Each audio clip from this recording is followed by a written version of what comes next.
What I want to cover is the setup for Bowen moves. So there's several components to the move. The most important thing is that there's no sliding.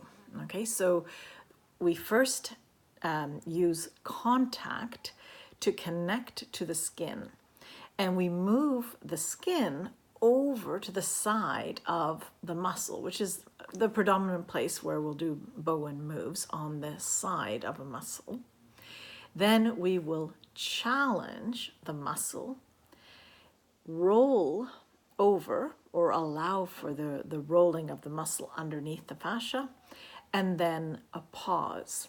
So those are the components of the move. Now, it's during the challenge that we have the nervous reflex, that's where the body receives the information in the Bowen procedure.